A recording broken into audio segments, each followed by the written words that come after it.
Exorcisme par les 36 puissances de l'Arche, enregistrement numéro 5. Donc on a commencé par notre Dieu qui est origine de tout. Donc c'est le plus inqualifiable, c'est ce qui est au-delà de notre perception intellectuelle. Par contre, on peut ressentir son état. On peut se faire, je dirais, il est imperceptible, mais il faut quand même arriver à en percevoir quelque chose. Ensuite, la phrase qui suit, c'est « De ce Dieu inexprimable naît une œuvre, un Fils unique, le principiel, emplissant l'instant éternel et le point infini, origine unitaire de l'espace-temps connu. Ce Père, au-delà de tout, est le Père tout-puissant des religions. C'est le Père qu'on dit omniprésent dans les textes bibliques ou dans les rituels catholiques. Ce Père, étant origine de tout, possède toutes les puissances. Il n'est limité par rien. Dès l'instant où il n'est limité par rien, il possède, entre autres, la puissance créatrice. Cette puissance créatrice, n'étant empêchée par aucune barrière, va s'exprimer tout naturellement.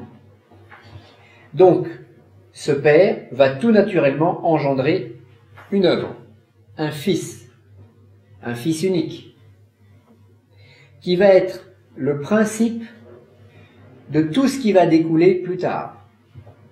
Ce Fils va être en quelque sorte la lumière du Père qui s'exprime dans le début du temps et de l'espace, donc dans l'origine du principe du temps et dans l'origine du principe de l'espace.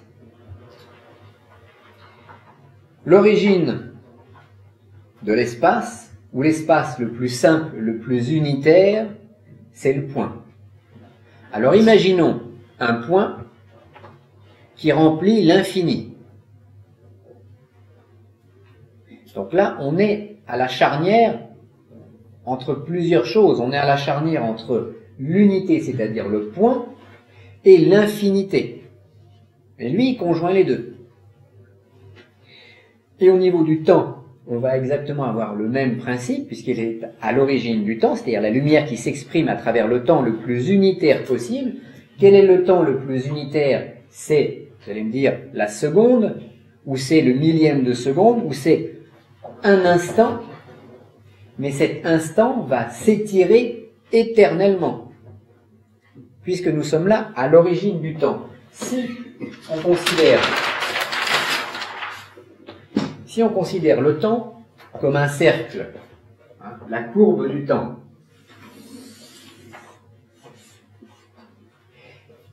et nous, par exemple, nous sommes à un endroit de cette courbe, nous sommes ici. C'est pour nous l'instant présent. Le passé, l'époque égyptienne, par exemple, c'est ici, avant. Le futur, l'an 3024, ce sera le futur, ce sera ici. Moi, je suis au présent. Bon. On peut considérer que l'infini, c'est ce temps qui peut se boucler sur lui-même. L'origine de ce temps, ce sera le centre. En fait, un instant comme un flash, mais qui va englober l'éternité tout entière. Comme une sorte de porte par laquelle toutes les époques passent. On a parfois symbolisé cet être principe par un triangle avec un œil. Dans certaines, l'œil. Pourquoi? Eh bien tout simplement parce que c'est l'œil qui voit tout, c'est l'œil qui perçoit simultanément notre présent, notre futur, notre passé. Donc, de cet œil, de cet instant principe, nous naissons, nous vivons, nous mourons. Nous, quand on regarde un film au cinéma, on commence par voir le début, après on voit le milieu, puis on voit la fin du film. Eh bien lui, de cet état, perçoit simultanément toute l'histoire. Donc toute mon histoire personnelle, toute l'histoire personnelle de l'humanité, toute l'histoire personnelle de la Terre. Sa naissance, son existence, sa disparition. Donc, de lui, notre planète a déjà disparu et est déjà devenue de la poussière cosmique. De cet œil qui voit tout, les Égyptiens sont encore en train de construire leur pyramide, puisqu'il s'agit d'une simultanéité des choses. Donc là, on est dans des abstractions. Pour aller d'un point à un autre, eh ben, je suis obligé de marcher. Voilà. Et je vais passer un certain temps, quelques secondes, pour aller de ce point à cet autre point. Eh bien lui, non. Lui, il englobe tout. Parce que ce qu'on a vu sur le plan de l'espace, enfin sur le plan du temps, pardon, c'est la même chose sur le plan de l'espace. Donc pour lui, le point de cette table et le point qui est sur le mur sont joints. Il s'agit d'une sorte de simultanéité spatiale et temporelle. Donc c'est au-delà, c'est à la limite de ce qu'on peut percevoir intellectuellement. Oui. Est-ce que ce point sera toujours fixe? Ce point ne peut être que fixe, puisqu'il est partout, il emplit tout, et il n'a nulle part où aller. Il ne peut pas se déplacer. Donc il emplit l'éternité, il emplit l'infini. Quand on a certains films comme La Porte des Étoiles, dans lesquels vous voyez des cosmonautes qui franchissent un espèce de sas et qui se retrouvent sur une autre planète, on pourrait imaginer, bien que techniquement ce soit sans doute impossible, mais que ça passe par lui, par cet être-là. Quand dans un film comme Dune, vous voyez des êtres bizarres qui replient l'espace pour permettre des voyages intersidéraux, ça passerait par ce point. Quand on nous parle des voyages temporels, aller dans le passé ou dans le futur, ça passerait par là. Sauf que lui est un être psychique, est un être, je dirais, divin, et c'est pas forcément une porte dans laquelle notre matière, notre corps physique, peut passer. Alors voilà, ce principe, l'œuvre du Père, donc ce Fils unique, c'est l'être le plus simple de l'univers. L'être premier, c'est l'être le plus simpliste, puisqu'il possède une cellule. Nous, on a dans notre corps des milliards de cellules. Lui, il a une seule cellule, qui emplit tout et qui dure éternellement.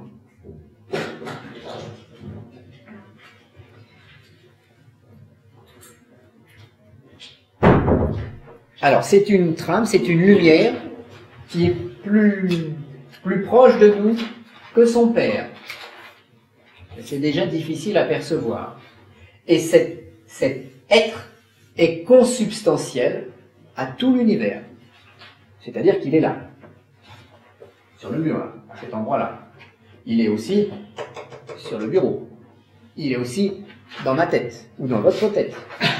Il est aussi dehors. Il est aussi en Chine. Simultanément, partout. C'est ça la consubstantialité du Père et du Fils. Alors, ça veut dire aussi que le Père, au-delà de toute imagination, est également partout présent. Phénomène de consubstantialité. Reprenons notre rituel. Alors, le Père, on a le Fils, celui-ci se mire en lui-même, se découvre, se différencie, engendrant à jamais l'œuvre du Fils. 2 points. Le Spiritus Mundi, ou Vierge matricielle, saturant éternellement l'espace infini de son éther virginal. Alors, tout ça à découper en petits morceaux. Le Père engendre le Fils. Le Fils reçoit en quelque sorte une impulsion créatrice par rapport à son Père. Et comme le Fils emplit l'univers tout entier, et comme il n'est point limité par quoi que ce soit, eh bien cette force créatrice qui est en lui, de par le fait que c'est le Père qui se trouve derrière, eh bien cette force créatrice, va s'exprimer elle aussi, sous la forme entre parenthèses, sous une troisième nature, une sorte de densification de l'éther. Une densification, le Fils est une densification du Père, et le Fils va à nouveau densifier sa force.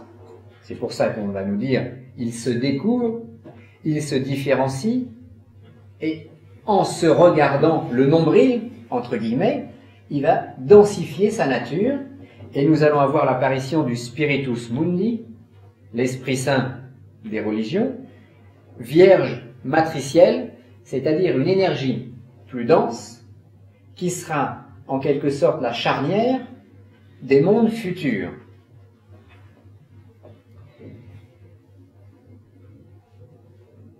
Spiritus Mundi, c'est l'expression du Fils à travers le temps éternel, l'espace infini. Alors, on avait le Père, il est au-delà de toute conception.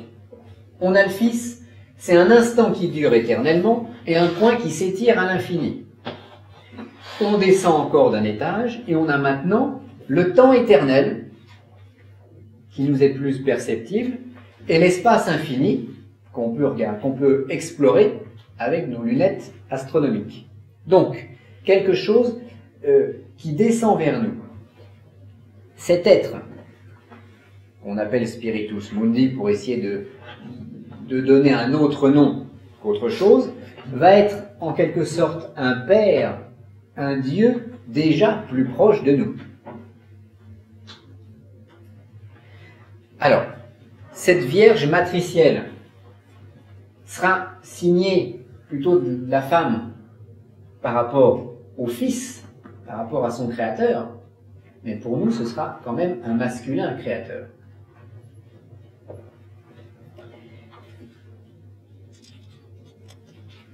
L'idée à retenir, c'est une corporification spirituelle. C'est-à-dire, on va découper ça. On a le Père qui est, je dirais, inconnu. On a le Fils qui est une expression de ce Père sous forme d'instant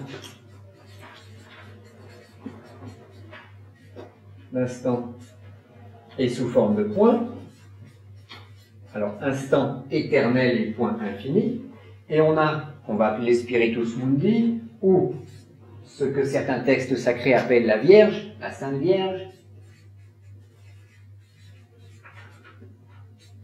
qui sera l'expression du temps infini, du temps infini qui est l'éternité, et de l'infini espace. Donc ici, on aura l'éternité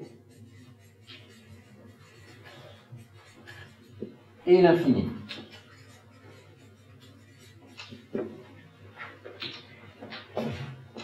Cette Vierge, donc emplie de son éther, c'est-à-dire de sa corporification spirituelle, l'éternité et l'infinité. C'est une sorte d'océan dans lequel les poissons, qui seront les planètes qui vont apparaître plus tard, vont se sustenter. Donc ça, la Vierge, ou le Spiritus Mundi, c'est une sorte d'océan, de matrice, de ventre, dans lequel les mondes vont plus tard évoluer, que ce soit des galaxies, des systèmes solaires, des planètes, et puis nous aussi. Parce que tout ça, on a une consubstantialité de ces trois états.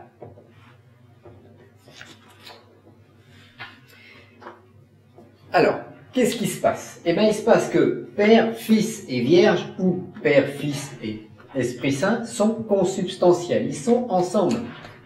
Pour nous, on ne peut pas les découper, on ne peut pas mettre d'un côté le Père, d'un côté le Fils, d'un côté la Vierge, parce qu'ils occupent le même espace.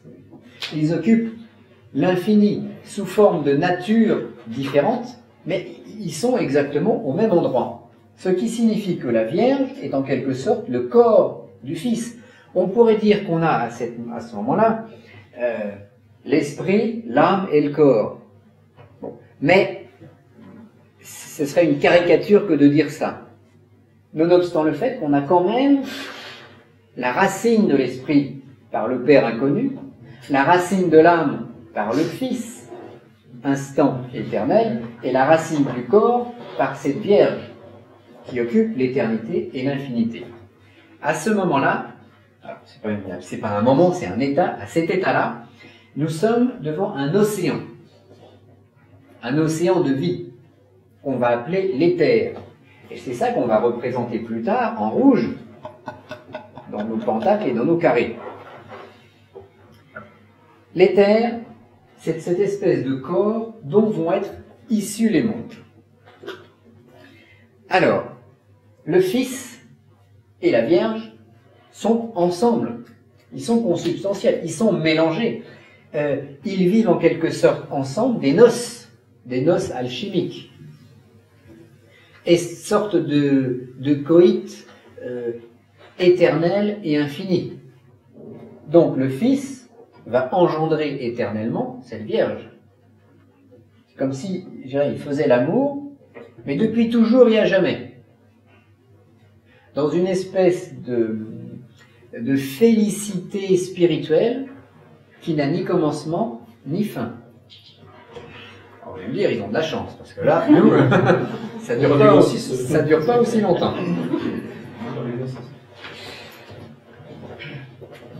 Donc, la Vierge connaît son époux, parce que le Fils, c'est simultanément le père de cette Vierge, et en même temps, c'est son époux. Cette Vierge, éternelle et infinie, Esprit Saint, est en même temps Vierge. En même temps, elle connaît son divin époux, et en même temps, elle est éternellement enceinte de ses enfants. C'est le principe de l'Immaculée Conception, mais non pas sur le plan de la petitesse d'une femme ou d'un homme physique, mais Immaculée Conception sur le plan des archétypes, qui pourront après se manifester concrètement dans une humanité à un instant donné. Immaculée Conception. Immaculée parce que c'est une conception sans tache, sans péché, et parce qu'en fait, le Fils engendre cette Vierge qui est simultanément Vierge, elle l'est plus parce qu'il vient de la prendre, et en même temps, elle attend des enfants, et elle accouche. Elle donne vie à ses enfants et elle reprend la vie de ses propres enfants. Tout ça dans une sorte de simultanéité des choses. C'est un point de départ, ça. Ça, c'est le point de départ de tout l'univers. Lorsque le Christ s'est fait chair, automatiquement, il y a pu y avoir un bouleversement au départ. Il n'y a aucun... Ça, c'est fixe. Comme disait Armand, c'est un phénomène de fixité. Parce qu'ils ne peuvent pas faire autre chose. C'est après. Alors là, Jésus-Christ n'existe pas, là. Il n'y a pas de terre. Il n'y a pas de terre et de ciel, il n'y a que le ciel. Quand on parle des cieux, les cieux, c'est ça. C'est le Père, le Fils, la Vierge, ou le Père, le Fils, l'Esprit Saint. Le Père, le Fils, l'éther densifié. Alors, exultant de ces noces alchimiques, cette Vierge, en son instant de noces, concentre par points son propre éther, donnant naissance au temps et à l'espace sous forme de sphères limitées, origine spirituelle des mondes physiques. À cet instant, il va y avoir, comme nous disait René, quand même une sorte de bouleversement. Mais ce bouleversement a lieu depuis toujours et à jamais. C'est-à-dire que eux, ils emplissent l'infini, l'éternité. Donc ils ne sont pas mortels. Ils existent. Point. Dans le ventre de cette Vierge, qui elle-même reçoit la capacité de créer, et bien cette Vierge, elle va vouloir créer, comme toute femme veut porter un enfant. Alors cette Vierge, elle ne peut créer ailleurs qu'en elle-même, puisqu'elle occupe l'espace infini. Et qu'est-ce qui va se passer? Elle peut créer à partir de quoi? Elle ne peut créer qu'à partir de son propre corps, de ses propres cellules, de sa propre nature d'éther. Et elle va concentrer son éther par points, et elle va réaliser des sortes de bulles, c'est-à-dire de concentration de sa propre nature, sorte de pigmentation de la toile, apparition des poissons dans l'océan. Le poisson, c'est de l'eau densifiée. Donc qu'est-ce qu'elle fait? Eh bien, elle va prendre sa nature d'elle-même, elle va concentrer sa propre nature. Et cette condensation de sa nature, comme si on prenait de l'air, et puis on le concentre, dans un ballon par exemple, et bien l'air qui est à l'intérieur du ballon sera plus concentré que l'air qui est à l'extérieur. Ça crée un premier être vivant. C'est comme si on prenait de l'eau et puis qu'on gelait cette eau. On en fait un glaçon. Et bien le glaçon flotte dans l'océan. Mais le glaçon est différent de l'océan. Pourtant, c'est toujours de l'eau. Mais de l'eau qui sera plus densifiée. Ça, c'est la naissance des mondes. L'origine spirituelle des planètes. C'est pour ça que, continuant notre rituel, nous allons maintenant dire « Ainsi apparut, dans un pli du temps et de l'espace, l'origine spirituelle de notre mère Terre. » Donc voilà, on est à la fin de la page 32. Attendez. Voilà. Ah, voilà. On en est en haut de la page 32. Ainsi apparu dans un pli du temps et de l'espace, l'origine spirituelle de notre mère Terre. Quand on va prononcer ces mots dans le rituel, on va essayer de se rappeler de ceci. Et c'est ces notions dont on va se rappeler qui vont permettre aux mots que nous allons prononcer de s'animer et d'être réels. C'est ça le verbe créateur. C'est pas de dire quand vous dites maintenant, quand vous allez faire vos bénédictions, ceux qui sont prêtres parmi nous, qui vont bénir au nom du Père et du Fils et du Saint-Esprit, Amen. Quand vous dites au nom du Père, concentrez-vous sur l'inconnu, le Père inconnu. Quand vous dites Fils, ressentez l'instant éternel. Et quand vous dites Saint-Esprit, concentrez-vous sur la Vierge éternelle. Et là, votre bénédiction sera beaucoup plus puissante, puisqu'elle correspondra à quelque chose. Alors que sinon, ce sont des mots qui sont simplement habités par une sorte de vibration d'égrégore. Donc, à ce moment-là, il y a les bulles, la terre, spirituelle, donc une bulle uniquement d'éther qui vient d'apparaître. C'est en quelque sorte un Dieu plus proche de nous, mais qui est encore trop gros pour être contacté directement. Et nous avons à ce moment-là le passage de l'éternité à la mortalité, puisque dès l'instant où il y a une naissance, il y aura une vie et il y aura une disparition. Donc, le principe de l'éternité donne naissance au principe de la mortalité, naissance, vie, mort, et l'infini espace se trouve constellé d'étoiles, apparition des limites physiques, donc des limites, après, des moindres créatures dont je fais partie. Apparition des corps célestes. Et la forme la plus simple dans laquelle peut s'exprimer la loi de Dieu, c'est bien sûr la sphère, le ballon.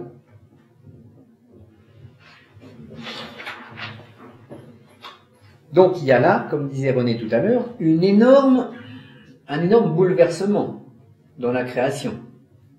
Mais en fait, il n'y a pas du tout de bouleversement, puisque ça découle logiquement. Et comme tout préexiste depuis toujours et à jamais, le bouleversement était déjà inclus dans le Père, dans le Fils, dans la Vierge. Parce que n'oublions pas que de l'œil central, tout est déjà accompli.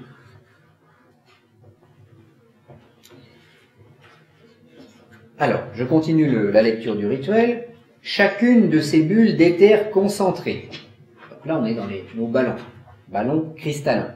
Ballons transparents. Chacune de ces bulles d'éther concentrées, chacune de ces déesses, chacune de ces Notre-Dame ne connaît qu'une loi, répéter le geste créateur. C'est-à-dire que chaque planète qui va apparaître, apparaît selon le même principe et va tendre à la même chose.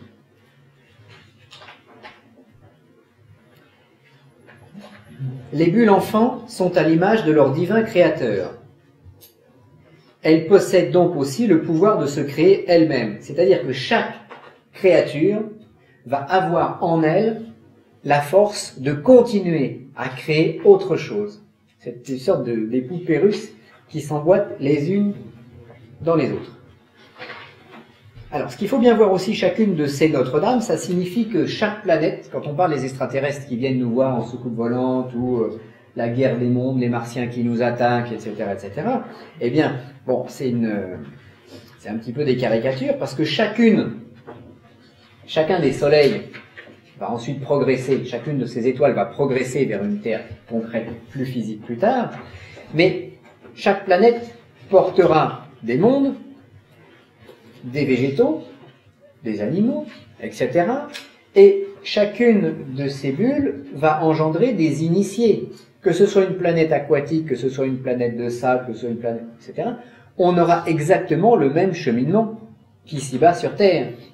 Peut-être qu'au lieu d'avoir 2 bras, 2 jambes, une tête, on aura des tentacules si c'est une planète aquatique, mais on s'approchera quand même de la forme du pentagramme, c'est-à-dire de la forme du 5, hein, ma tête, mes 2 bras, mes 2 jambes, d'une façon ou d'une autre, et il y aura bien sûr, au sein de ce monde, un Rédempteur qui s'appellera pas Jésus-Christ, mais qui sera quand même là pour rédempter ce monde. Donc, le schéma alchimique va s'appliquer à tout monde créé. Sauf que, vous allez me dire, oui, mais là, il y a un trou noir, là, il y a un soleil, là, il y a etc., etc. Parce que chaque monde naît à un instant différent, puisqu'il naît dans le temps. Alors, il y a des mondes qui vont être plus vieux, des mondes qui vont être plus jeunes, des mondes qui ont déjà disparu, et des mondes qui ne sont pas encore créés. D'où la différence, d'où les biotopes qui sont complètement différents d'une planète à une autre. Alors, ces bulles possèdent le pouvoir de se créer elles-mêmes. Donc, dès l'instant où il y a une bulle qui va apparaître, eh ben, cette bulle, elle va vouloir créer quelque chose d'autre qu'elle-même, avoir un enfant. Hein? Qu'est-ce qui fait courir les hommes et les femmes? Qu'est-ce qui fait le plus souffrir ou le plus de bien? C'est d'essayer d'avoir des enfants. On ne fait que répéter le geste des créateurs qui nous ont précédés. Donc, on est programmé pour ça. Les mondes sont programmés pour ça. Alors, comment va faire notre bulle pour avoir un enfant? Vous avez les pères qui poussent vers le centre. Dès l'instant où vous comprimez un gaz, dès l'instant où vous comprimez un liquide, dès l'instant où vous comprimez quelque chose, vous avez au centre une force de réaction qui apparaît. Opposition. Parce que là, on est dans le temps et dans l'espace. Et cette force d'opposition, cette rébellion des anges, va créer un deuxième être dans le premier. Donc, force centripète qui va vers le centre, et force centrifuge qui veut s'opposer à ça, qui ne peut faire autrement. Et vous avez éther, l'éther qui afflue de l'extérieur, et vous avez au centre l'apparition d'un autre élément alchimique qui va être le feu. Et ici, on a le feu. Donc, ploum, ploum, ploum, c'est comme des poupées russes. Alors, là-dessus, on va faire un petit, je ne sais pas si vous allez tous le voir. Donc, première bulle, c'est ça, une sphère qui apparaît. Et deuxième étape, deuxième temps, deuxième jour de cette création, apparition d'une rébellion, c'est la chute des anges. Les anges se rebellent. Alors, on l'ait exprimé dans les religions d'une manière ou d'une autre. Adam et Ève, la chute on quitte le paradis terrestre, on tombe, etc. Le serpent, de quelque manière qu'on le présente, que ce soit Saint-Michel, la partie blanche, qui terrasse le dragon, la partie rouge, mais de toute façon, on a apparition d'un rebelle. C'est pour ça que, ici, vous êtes tous des rebelles. Hein? Vous appartenez à des mondes en rébellion. D'où tous nos petits problèmes qu'on rencontre de manière très, très régulière.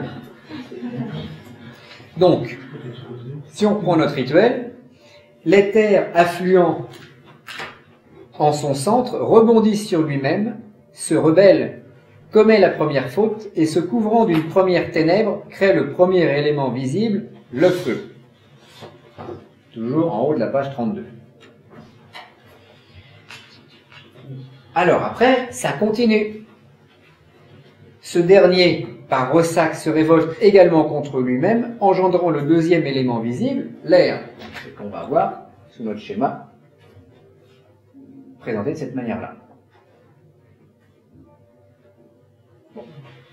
On passe assez rapidement là-dessus pour pas perdre trop de temps. Mais on va avoir une complexification, en fait, des éléments constitutifs de notre planète. Et là, on a l'apparition de l'air. On continue. Identiquement, l'air engendre l'eau. Complexification, c'est-à-dire qu'à chaque fois, c'est comme le bébé qui se développe dans le ventre d'une maman. Hein. Au début, il y a un ovule, un spermatozoïde, ça fait une grosse cellule. Elle se divise en deux.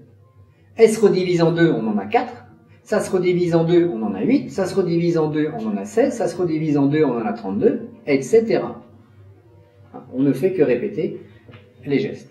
Donc, apparition de l'élément eau, et pareillement, de l'eau naît la terre, apparition du 6e temps de notre création, apparition de la terre qui va devenir une terre concrète. Une terre physique sur laquelle nos pieds vont à un moment pouvoir reposer. Et on a, donc au 6e temps, l'apparition d'un biotope qui va pouvoir donner naissance à des choses physiques à partir de là.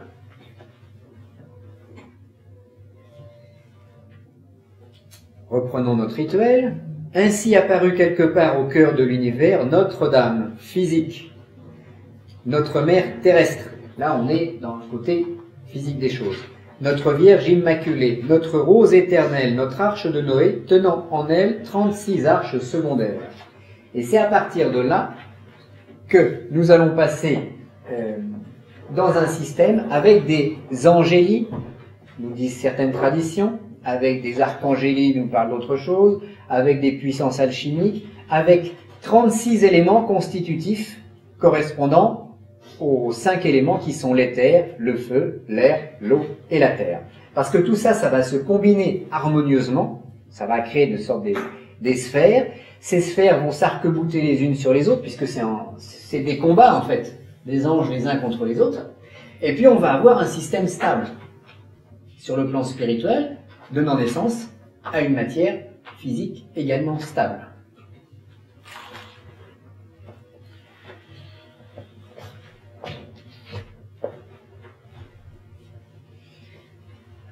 Donc nous sommes alors en présence d'une planète, par exemple notre Terre, physique.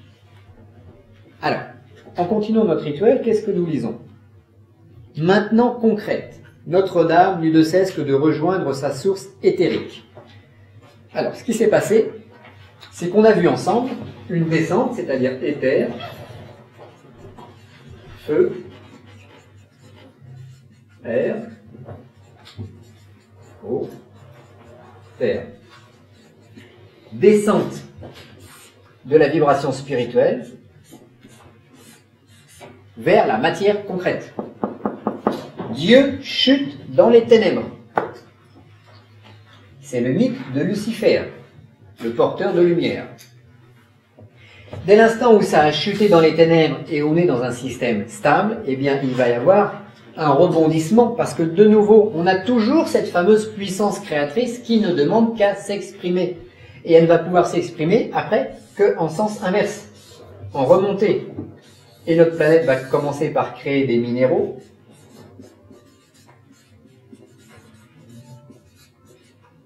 Ensuite, dessus, des végétaux. Sur les végétaux vont naître les animaux. Et au sein des animaux, on va avoir l'homme. Donc la puissance créatrice, après être descendue dans les ténèbres, est obligée de remonter vers la lumière pour s'exprimer. Et à chaque fois, il faut faire des enfants différents. À chaque fois, les enfants sont différents du Père. On chute par les 5 éléments, éther, feu, air, eau, terre, et on remonte par les 3 ou 4 règnes, minéraux, végétaux, animaux, puis l'homme. Donc, maintenant concrète, Notre-Dame ne cesse que de rejoindre sa source éthérique, créant des enfants minéraux. Alors, les enfants minéraux ont peu de facilité pour se déplacer, donc ils sont presque pas libres. Les végétaux, ils poussent, ils ont plus de liberté de mouvement. Les animaux peuvent courir dans la campagne, ils ont une liberté accrue. Et enfin, l'homo sapiens, qui lui a une liberté intellectuelle, de compréhension et de pouvoir penser Dieu. Mon chien ne pense pas Dieu. Mon chien, quand il a faim, il cherche à manger. Quand il a soif, il cherche, il chasse. Hein, mon chien, quand il a faim, il chasse. Il cherche sa gamelle. Et nous, nous sommes les dieux des animaux. Nous sommes en quelque sorte les dieux de cette planète, donc responsables, normalement, spirituellement et matériellement, de cette planète. Donc on ne devrait pas la réchauffer, on devrait au contraire la préserver. Et comme on est encore en enfance, évidemment, on fait ce qu'on peut. Donc, le pouvoir créateur continue à s'exprimer même au plus profond des ténèbres de notre matière. Les ténèbres redressent la tête et remontent à travers les 3 règnes. Donc, après la chute luciférienne, nous avons la remontée christique. D'où l'opposition des 2 courants. Le courant vert est en quelque sorte le courant de chute de Lucifer, et le Christ, qui est le courant rouge, qui s'oppose au courant vert. Il s'oppose exactement comme Michael combat le dragon. C'est-à-dire que Michael combat le dragon, mais vous avez vu, avec toutes les statues de Saint Michael qui terrassent le dragon, il aurait dû mourir depuis longtemps. Or, il n'en est rien. Michael continue à terrasser le dragon, comme le Christ continue à lutter contre Lucifer. Le Christ est en quelque sorte le poisson qui va remonter le courant de chute du spirituel vers la matière. Donc on remonte le courant. Donc c'est plus difficile. Le courant, il nous entraîne, nous, humains, vers où? Il nous entraîne vers la paresse, vers la dormition, vers, surtout quand on a bien mangé, hein, comme ce dit, on en a vu certains qui ne se sont pas privés de dessert. Moi, j'ai mangé une toute petite salade de fruits. On espérait que c'était un pays d'ajustion, on en fait toujours. Donc, chute, remontée, lutte. Mais, exactement comme le Christ lutte contre Lucifer, exactement comme Saint Michel terrasse le dragon, eh bien, on a le sage oriental qui monte au ciel juché sur un tigre. Donc, c'est exactement la même chose. Heureusement que Lucifer est là. Parce que si Lucifer n'était pas là, il n'y aurait pas de matière concrète. Si les anges n'avaient pas chuté, nous n'existerions pas. Si Adam et Ève n'avaient pas été chassés du paradis terrestre, eh ben, on serait encore dans les limbes, là-haut. On n'aurait pas notre concrétisation et notre puissance qui s'exprime en tentant de remonter le courant, c'est-à-dire en tentant de lutter contre notre propre paresse, contre notre gourmandise, contre notre orgueil, contre nos péchés capitaux, qui nous entraînent au fond. On serait plus parfait, peut-être. On serait comme quand on avait 6 mois. On n'aurait qu'une idée en tête, c'est de trouver une tétine pour aspirer. C'est la période la plus égoïste. La période, c'est pas la période la meilleure. Voilà. Alors ça, c'est le début de notre prière. Et de cette manière-là, on va prier en disant, voilà, oui, Dieu, ou les forces qui m'entourent, j'ai compris un peu comment ça fonctionne. Je pars d'un Père inexprimable, je descends sur un Fils instant éternel, j'arrive à une Vierge qui emplit l'univers, de cette Vierge, j'arrive à des mondes qui sont enfantés, chacun de ces mondes me donne feu, air, eau, terre, puis remonté par les minéraux, jusqu'à moi, homme, habitant sur cette planète. Donc, le début de ce rituel, cette prière, est nécessaire pour me situer. C'est un petit peu comme si on allait ouvrir des réservoirs occultes. On commence par ouvrir le plus grand, le Père. On ouvre celui du dessous, le Fils. On ouvre le Spiritus Mundi, cette fameuse Sainte Vierge, Esprit Saint. Ensuite, on ouvre la bulle de l'éther planétaire. Après, on ouvre la bulle du feu. On ouvre la bulle de l'air. On ouvre la bulle de l'eau. On ouvre la bulle de terre. Et ensuite, on se retape le programme. On remonte par les minéraux, les végétaux, les animaux, pour arriver à moi, là, en cet endroit, qui fait mon petit rituel pour obtenir un exorcisme. J'ouvre les grands réservoirs pour arriver jusqu'à moi. Et comme j'ouvre le grand réservoir, j'ouvre les robinets les uns après les autres, et bien, quand tous les robinets sont ouverts, ça descend. S'il reste un robinet fermé, j'ai pas le contact, ça ne descend pas. Donc c'est un rituel, c'est une prière qui est purement alchimique, même si elle paraît, je dirais, belle au premier abord, mais elle est surtout purement alchimique et elle possède des codes d'ouverture à l'intérieur. Donc là, on se prend tout le système.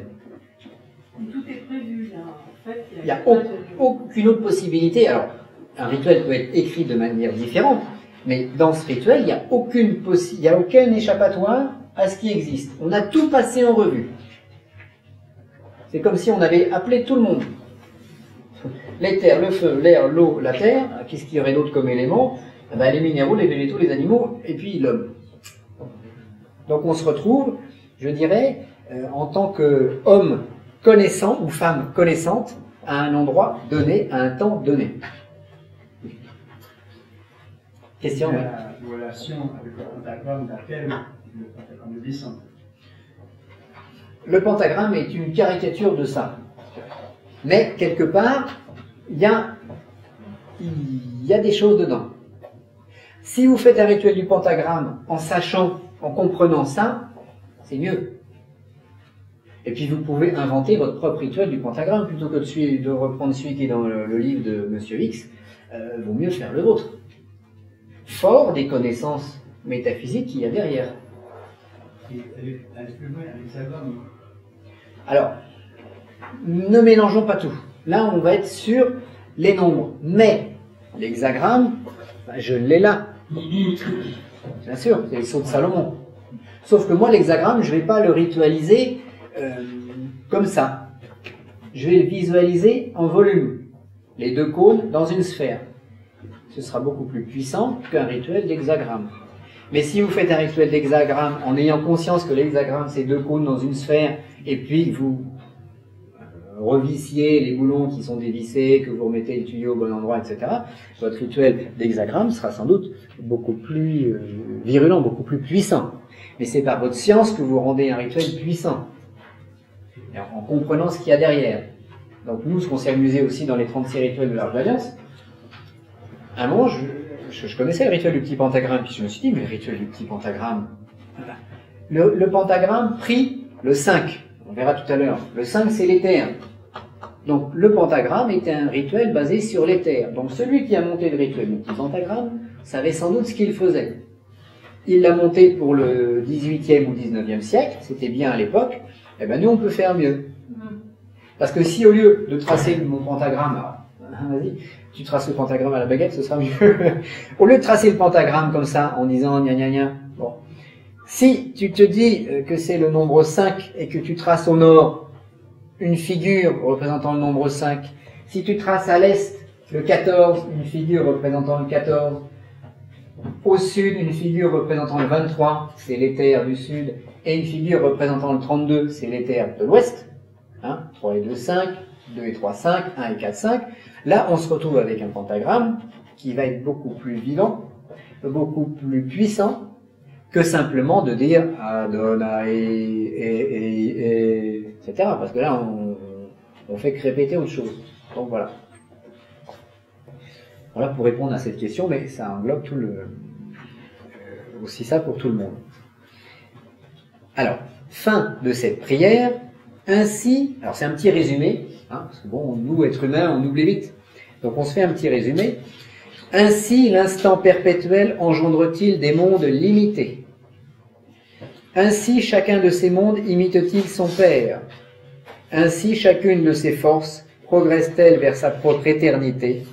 dans les éternités de l'éternité où, fondue au Graal de son stade, elle termine sa route. Qu'est-ce que ça veut dire? Ainsi, l'instant perpétuel engendre-t-il des mondes limités? Bon, ça veut dire que le Fils, principe, finit dans les bulles limitées. D'accord. Ainsi, chacun de ces mondes imite-t-il son Père? Chaque monde hérite du pouvoir créateur et veut se reproduire. Alors que ce soit un brin d'herbe, que ce soit une planète, que ce soit un être humain intelligent ou pas intelligent, de toute façon, tout le monde court après la même chose.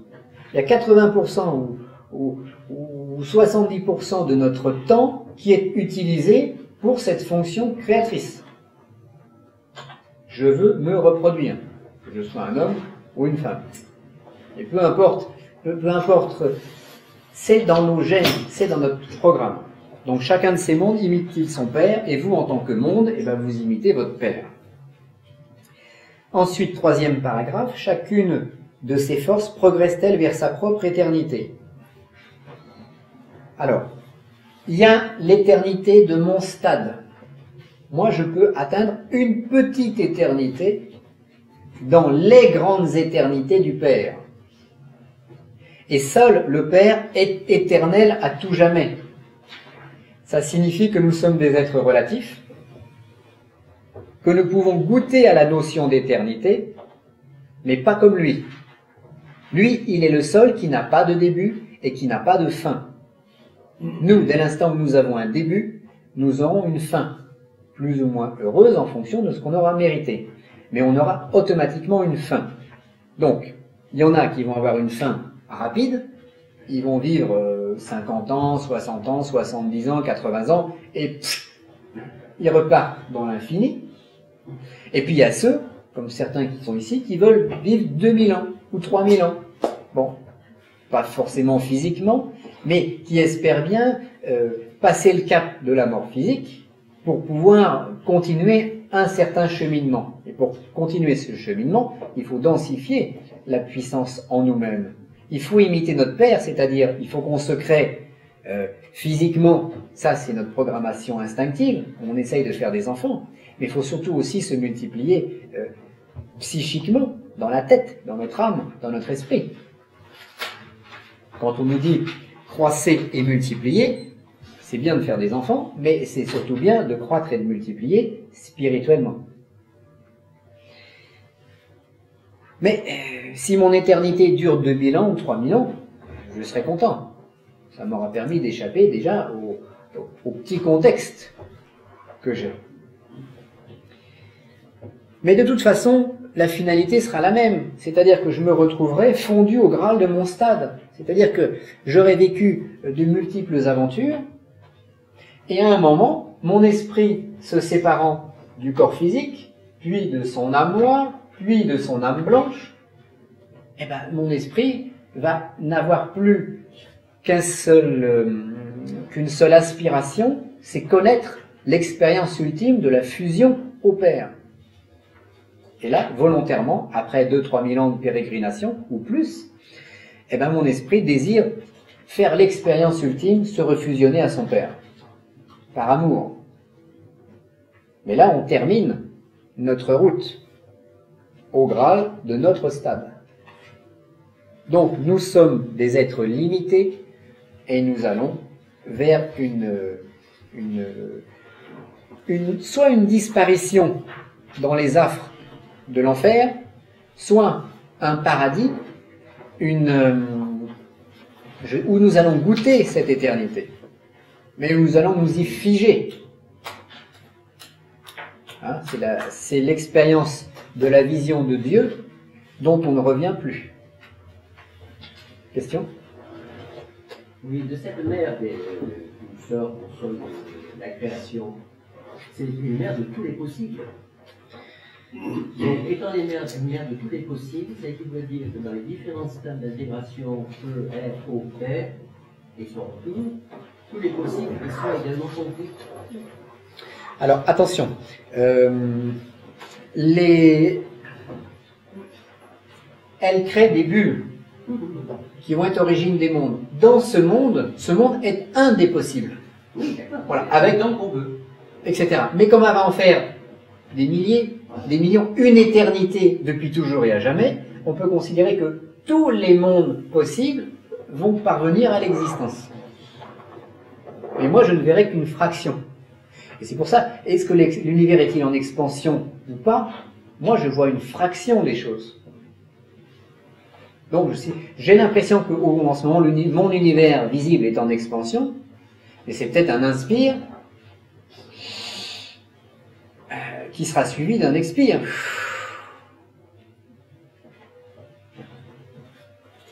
Donc, le phénomène de tous les possibles, oui, on peut imaginer que dans tout ce qui va se passer et tout ce qui s'est passé, il y a peut-être une Terre presque identique à la nôtre. Ou il y a peut-être quelqu'un qui s'appelait Régis, qui suivait un séminaire à un instant donné, mais au lieu d'avoir une chemise jaune, il avait une chemise bleue. Parce que on est dans l'infini et l'éternité. Donc, oui. Même type.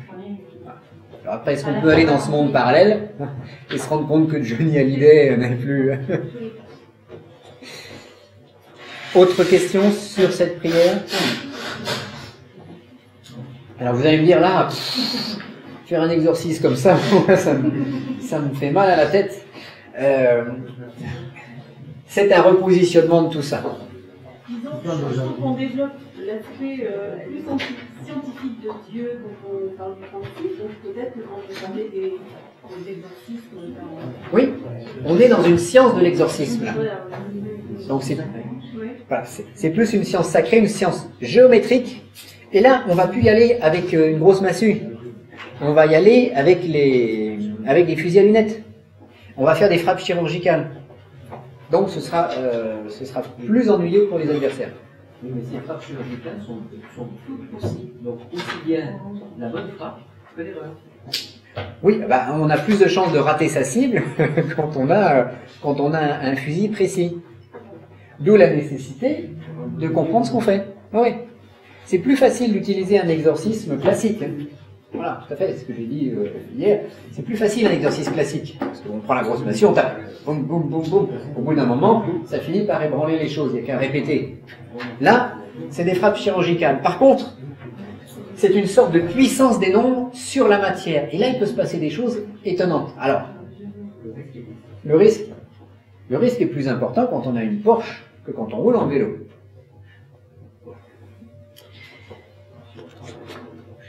Voilà. Alors maintenant, on va passer donc à la page 33, invocation. Toujours face au nord. Alors là, bon, je vais le lire. Ô âme vibrante. C'est comme ça qu'il faut le prononcer, le clamer. Ô table de la loi. Ô toi, celle de la matière, ô force de Notre-Dame, ô arche aux multiples couleurs, ô puissance de la rose éternelle, aux 8 pétales entrelacés. Alors, là, on va s'adresser de manière plus précise au 36. C'est-à-dire qu'on a descendu nos énergies jusqu'à notre planète, et dans notre planète, il y a nos 5 éléments. Éther, feu, air, eau, terre, et maintenant on s'adresse à ça, à ce petit monde plus proche de nous, et on va essayer de l'émouvoir. Alors, ô âme vibrante, parce que les nombres, les couleurs, les géométries sont vivantes, sont la vie, sont en quelque sorte ce qui nous donne la vie, la trame invisible qui est autour de nous. Ô table de la loi, c'est un rappel pour, entre autres, les tables de Moïse revêtues des graffitis. Quand on nous dit que tu ne tueras point, c'est pas vrai, c'est pas ce qui était marqué sur les tables de la loi. Sinon, il n'aurait jamais tué des gens en arrivant. Donc, il y avait autre chose. Donc, les tables de la loi de Moïse étaient sans doute beaucoup plus proches de choses comme ça que de préceptes enfantins.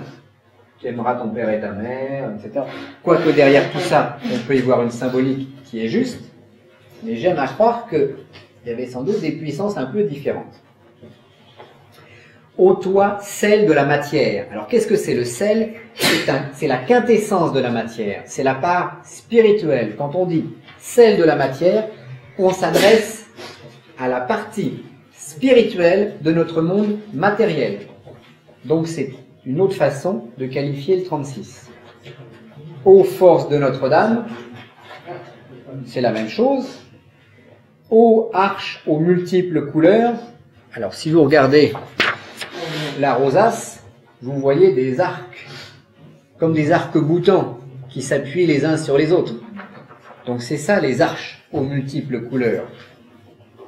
À voir en volume, comme nous avions dit tout à l'heure, en sachant que là, ce dessin, c'est comme quand on coupe une pomme en deux, c'est la coupe par le centre de ces sphères que nous avons représentées sous forme de rosace. Ô puissance de la rose éternelle, aux 8 pétales entrelacés. Si on prend le schéma de construction, nous avons vu que nous avions 4 petites sphères qui correspondent à l'éther et au feu, puis 4 grands cercles qui sont tracés autour de ces 4 petites sphères. 4 petites plus 4 grandes, ça fait bien 8. C'est en quelque sorte 8 pétales ou 8 sphères dans lesquelles nous allons évoluer. Ô vous les 36 éléments constitutifs de notre univers, et toi, ô mon chiffre sacré.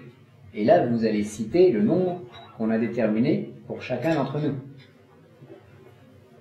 Là, il y a, si moi je dis 8, il peut y avoir une mauvaise interprétation du premier 8, peut-être. Non. Si dans ta tête c'est clair, il n'y a pas de mauvaise interprétation. C'est dans notre tête que tout va se passer. Ah oui, mais là... Alors, au lieu de dire 8, tu peux dire... 2 fois 4. Non, tu peux dire le feu... non, le 8 c'est quoi? C'est de l'eau. C'est de l'eau. C'est de l'eau le 8. Non, non, le 8 c'est terre de terre. Non, l'eau, le 8 c'est de l'eau. Le 8, je te redis. 18. Voilà. Donc tu risques pas de confondre avec le 8 d'avant. Non, mais en fait, disons que quelqu'un dit le 8, voilà. À la place, on pourrait dire, voilà, le terre de terre, que c'est le 18.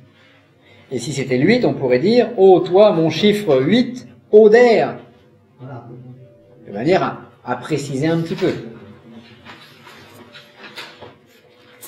Sous les rayonnements duquel je suis né, moi, votre prénom, je vous invoque afin que vous m'apportiez protection et aide dans l'exorcisme que je vais exécuter en votre nom. Donc là, c'est une sorte de petite invocation, mais petite invocation de protection, qui est un peu numérée, mais légèrement numérée. On va rentrer progressivement en fait dans le cœur de l'arcane. Donc là, elle est un petit peu numérée par le fait qu'on parle des 8 pétales entrelacés, par lequel on parle des 36 éléments constitutifs, et vous citez votre nombre personnel. Donc on commence à numérer le rituel, à lui donner des noms. Question sur l'invocation qui se fait face au nord? Non, rien de particulier.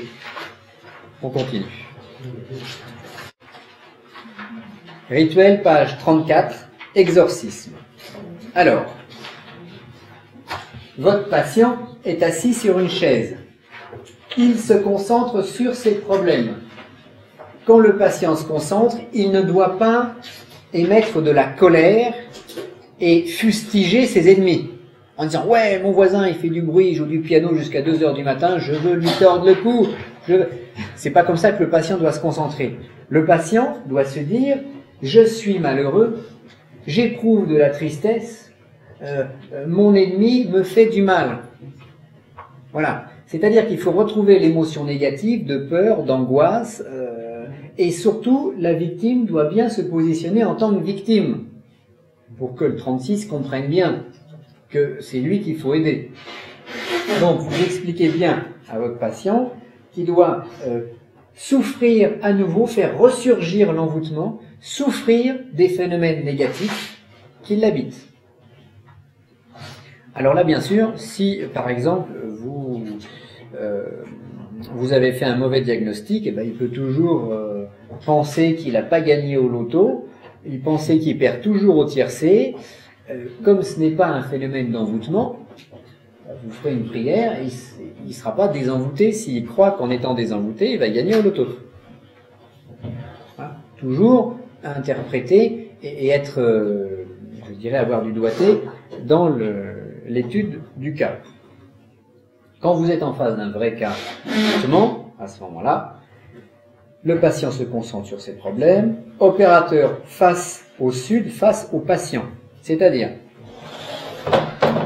le patient est assis sur sa chaise face au nord, et vous êtes l'opérateur, vous avez dressé votre autel face au nord. La première prière se fait face au nord, l'invocation suivante face au nord, et après vous vous retournez vers votre patient.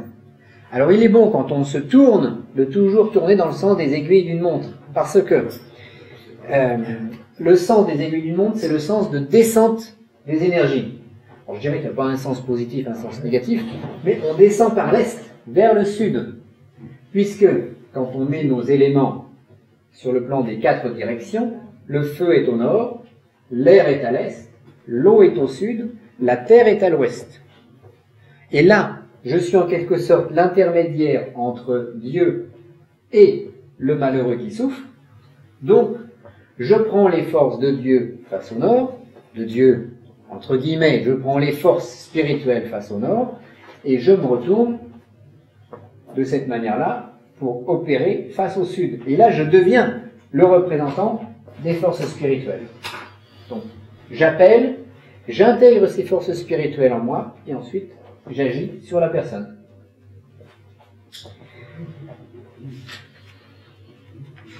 Alors là, c'est la résurgence. Donc, on va citer les différentes formes de magie contre lesquelles nous allons lutter. Alors, pour l'instant, alors bien sûr, vous avez au démarrage allumé votre charbon, vous avez mis quelques gouttes d'encens sur le charbon, vous avez allumé votre bougie, etc. On fera, si on a le temps, une petite répétition générale tout à l'heure. Alors, vous touchez pas le patient. Vous prenez pas la baguette, vous avez bien sûr votre contact de protection, et vous allez surtout les nommer pour faire ressurgir de l'inconscient du patient à son conscient tous les problèmes. Vous, force négative qui avez élu domicile dans ce corps, vous, larve du bas astral qui osait obséder un tel. Alors, qu'est-ce que c'est les larves? Comment? Voilà, Bernadette. Qu'est-ce que j'ai fait? Alors, les larves, qu'est-ce que c'est? Ce sont des créations psychiques humaines. Alors, la larve, c'est par exemple, j'ai une grosse angoisse. J'ai peur de rater mon bac. J'émets une angoisse, une émotion négative qui va finir par se cristalliser en un espèce d'être larvaire, c'est-à-dire qu'il va avoir une forme de vie un petit peu empruntée à vous-même, c'est votre vampire, c'est vous qui le nourrissez, et cette forme de vie va pouvoir se balader un petit peu dans l'astral, et puis si notre ami Amiel, il est un peu sensible, un peu médium, et ben schlock, ça va se fixer sur lui. Donc ça fait partie des phénomènes d'envoûtement. Si vous êtes folle amoureuse de votre voisin qui ne veut pas du tout entendre parler de vous, eh ben vous allez tous les jours y penser. Et vous générez une espèce de phénomène d'envoûtement qui va coller un petit peu à votre voisin. Oh mince, dit Claude. Faut que tu nettoies ta voisine. Nous sommes tous magiciens sans le savoir, donc on émet tous tout un tas de larves, tout un tas de créatures, tant que ces créatures ne sont pas alimentées par une émotion violente. Elles se dissolvent instantanément. Hein, vous vous promenez dans la rue, vous voyez une belle fille comme Bernadette par exemple, vous dites « Oh !» Bon, oui, c'est ce que tout le monde pense aussi. Ça paraît jaloux, ça. Et à ce moment-là, il y a une petite création mentale qui va se promener aux alentours de Bernadette, mais comme c'est pas alimenté par une émotion forte d'amour, de désir ou autre, ça va se dissoudre assez vite. Hein, les forces de protection de Bernadette, quand ils vont voir le petit machin arriver, ils vont dire « Ah, attention, poule !» Et ils vont tirer sur le machin en approche, et puis alors, ça va se dissoudre. Bon, donc ça, c'est pas des larves, ça. Ils vont tomber sur la monstre. Par contre, si je pense tout le temps à elle, et puis que je commence à tomber amoureux d'elle, et que j'ai des émotions qui alimentent tout ça, et la régularité, à ce moment-là, je vais créer une espèce de monstre, une espèce de larve, qui peut, si elle est un peu sensible, et si elle n'a pas de force de protection, qui peut aller l'obséder et lui faire des guilis sous les pieds la nuit. Bon. Et ça va faire elle aura un peu de malchance, oui, parce qu'il y a... Ça casse pas. Voilà. Ça va générer un petit phénomène d'envoûtement. Bon. Donc, C'est vraiment, c'est réciproque, c'est deux envoûtements réciproques. voilà, l'amour c'est un envoûtement. Si c'est réciproque, il n'y a pas de problème. Chacun se nourrissant de l'art de l'autre. Mais c'est quand c'est pas réciproque. Alors c'est pareil. Les gens qui fument, alors pas les gens qui fument des cigarettes normales, mais les gens qui fument d'autres types de cigarettes un peu bizarres. Des joints, quoi. Voilà. J'en sais rien. Je ne fréquente pas ces milieux. Ah, moi, j'en ai jamais fumé. Bon, les gens qui fument ce genre de choses voient, c'est comme les gens qui boivent trop d'alcool, ils voient des éléphants roses, ils ont des créatures psychiques qui vont les obséder. Bon, ça fait partie des larves, etc., etc. Voilà. Tous les gens qui sont obsédés par quelque chose génèrent une larve, et la larve se nourrit de l'obsession. Alors, la meilleure façon pour un homme ou une femme de générer des larves, c'est l'autosatisfaction. C'est-à-dire quand on est tout seul dans sa vie, et puis que bon, on n'a pas de partenaire, et Non, ça sera autre chose. voilà. Voilà, tant qu'il n'y a pas de partenaire, et si vous, hein, comme ce qui est interdit dans la Bible, vous pratiquez l'autosatisfaction, vous créez, nous dit la tradition, incube et succube. C'est-à-dire que vous générez par l'émotion et par la sexualité, par le désir, une espèce d'entité larvaire qui va se nourrir de l'émotion qui l'a suscitée. Donc, vous générez votre propre envoûtement, et à partir de là, eh ben, cette créature, tous les soirs ou quelques fois dans la semaine, elle vient vous chatouiller de manière à ce que vous recommenciez le rituel, entre guillemets, et à ce que vous puissiez la nourrir de nouveau. Vous perdez vos forces. Vous épuisez dans un système où vous nourrissez un incube ou un succube. L'incube, c'est un esprit mâle qui vient chatouiller les jeunes filles, et la succube, c'est un esprit femelle qui vient chatouiller les messieurs. Mais c'est généré par soi-même. D'où la nécessité d'avoir une maîtrise sexuelle à ce niveau-là, éviter l'autosatisfaction, mais plutôt trouver des partenaires. Parce que quand il y a un partenaire sexuel, il y a échange de magnétisme, l'un absorbe le magnétisme de l'autre, et à partir de là, on n'a pas ce genre de phénomène qui va se trouver généré. Donc attention pour tous ceux qui voudraient faire des exorcismes, hommes ou femmes, de commencer par tordre le cou à vos propres démons. Vous serez plus puissants. Donc les larves, c'est tout ça. Ensuite, vous, issus des maléfices putrides d'hommes ou de femmes malades, qui tourmentaient cet être. Alors, maléfice, c'est tout un tas de choses. Vous, qui que vous soyez, et par quelque moyen que vous ayez été amené en cet être. Parce que là, on va essayer de ratisser large. On ne sait pas ce qui se passe, hein, même si on a des petites idées. On ne sait pas ce qui se passe, donc on fait le plus large possible. Amené en cet être de votre propre chef ou contraint par magie. Vous avez des phénomènes, je ne vais pas dire d'envoûtement, mais des phénomènes d'obsession, de légère, pas possession, mais un petit peu de l'infestation.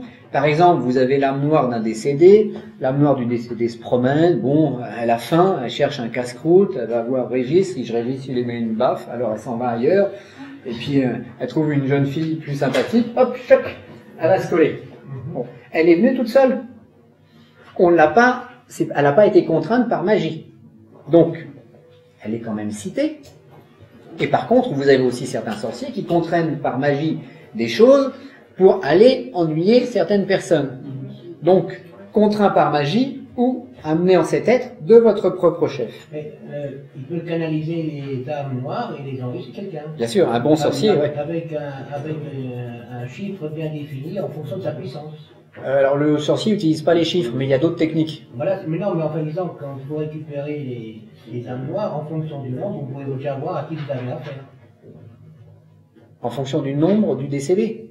Du nombre d'âmes noires qui sont sur le patient. Oui, mais on ne sait pas combien il y a d'âmes noires sur le patient. Vous prenez ça avec le pendule.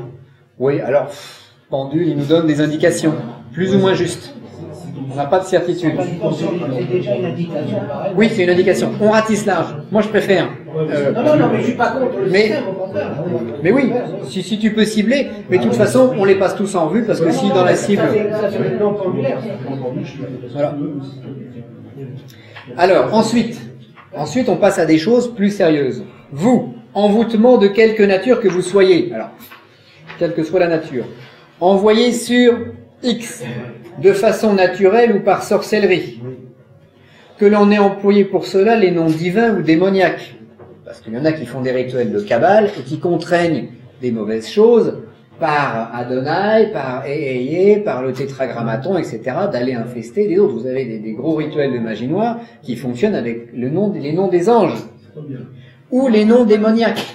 Bon, à la limite, un sorcier qui croit qu'en donnant un ordre au nom d'Adonai à un démon pour aller obséder quelqu'un, ça va le faire, il va avoir le résultat. C'est pas forcément le nom Adonai, qui est un nom de Dieu, etc., qui va fonctionner, mais le fait de sa croyance, il va quand même enclencher le phénomène négatif. Donc, qu'on ait employé les noms divins ou démoniaques. Alors, à part les noms divins ou démoniaques, il n'y en a pas d'autres, quelle que soit la religion. Que l'on ait employé des techniques de cabale de différentes traditions. Pareil, il y a la cabale chrétienne, il y a la cabale hébraïque, dans la cabale vous avez les clipotes, et comme vous avez les séphiras inversés, vous avez des gens qui vont chercher dans les séphirotes inversés des choses pour essayer de les expédier sur des gens. Bon, on passe tout ça en revue. Que l'on se soit servi des heures, jours et lunes. Alors ça, c'est des techniques de magie astrologique. Vous avez des sorciers qui travaillent à heure fixe. Bon, vous avez des sorciers qui, avant, mettons, d'envoûter Régis, ils vont calculer son thème astrologique et ils vont voir que dans le thème astrologique, il y a une faiblesse à tel moment, donc ils vont travailler de manière précise. Que l'approche soit valable ou non, si le sorcier est puissant, ça va donner du résultat. Donc, la sorcellerie, je dirais, astrologique existe. Que l'on ait utilisé des minéraux, des végétaux ou des animaux. Parce qu'on peut faire de la magie en chargeant des cristaux, en les mettant chez lui. On peut charger des végétaux et puis lui offrir. On peut charger des animaux. On charge un crapaud, on le fait mourir à feu doux dans d'atroces souffrances, en pensant fortement à lui, en mettant quelques cheveux de notre ami Régis dans le bocal. Et puis après, on va enterrer tout ça sous le seuil de sa porte. Et tous les jours, quand il passe, il va marcher dessus. Bon. Ça fait partie des choses. Alors ça, c'est du chamanisme noir. C'est aussi la pratique des charges. Bon, il y a tellement de façons d'empoisonner son voisin que on n'aurait pas assez d'une encyclopédie. Que l'on ait prié les dieux des religions ou offert des sacrifices. Alors ça, vous avez une magie qui est particulièrement puissante, c'est les magies religieuses, que ce soit des prêtres de religion hindoue, par exemple, parce que vous avez certains dieux hindous qui font un coup à droite, un coup à gauche.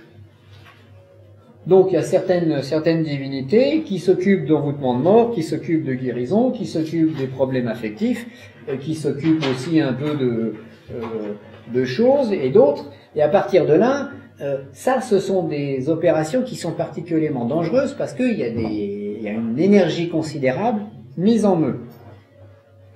Donc les techniques les plus classiques, c'est les techniques d'égrégore par le vaudou.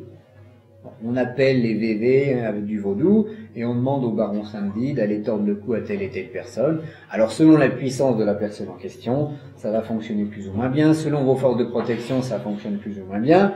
Mais ce sont des techniques d'égrégore qui sont utilisées et qui peuvent faire du dégât. Que l'on ait utilisé des statuettes de cire ou produits divers. C'est le phénomène classique. Envoûtement, je dirais sur la dagide. En sachant que les dagides ont été d'abord utilisés par les acupuncteurs chinois pour éviter de se déplacer chez leurs patients. ils plantaient les petites aiguilles sur les réseaux d'acupuncture des statuettes. Et puis après, la sorcellerie s'en est emparée et ils se sont dit, bah, quand on plante une petite aiguille d'acupuncture sur tel méridien, on obtient tel effet. Et si je lui mettais un gros clou en plein cœur, ça ferait peut-être un autre effet. Voilà. Et ils se sont dit, donc, les techniques initiatiques tombent dans la basse sorcellerie. Que l'on ait employé une magie inconsciente par colère ou haine. Alors ça, c'est quand vous vous mettez en colère, si vous êtes puissant, et que vous vous mettez en colère contre votre mari, contre votre femme, contre votre voisin qui joue du piano, contre votre banquier, par exemple, contre votre inspecteur des impôts, pour certains, et ben ça, c'est une magie inconsciente. Alors si vous êtes puissant, vous disposez d'un puissant magnétisme, il y a un champ d'énergie qui va se trouver déplacé et qui va aller sur la personne en question. Vous pouvez très bien avoir des gens qui se sentent mal, tout simplement parce que leurs voisins les détestent. Alors c'est la technique dite du mauvais œil. Vous détestez quelqu'un et votre inconscient se charge du reste. Ce qu'on a appelé l'âme noire dans certains séminaires, qui correspond à l'eau de la personne. Votre inconscient se charge de tordre le cou à vos ennemis. Parce que lui, il n'a pas de blocage psychologique. Il n'est pas comme nous. Il ne va pas vouloir... Lui, il veut bien tout faire. Alors que l'on ait travaillé volontairement à heures régulières. Ça, c'est l'exemple des influences à distance. Alors je vais arrêter le CD et je vais reprendre après.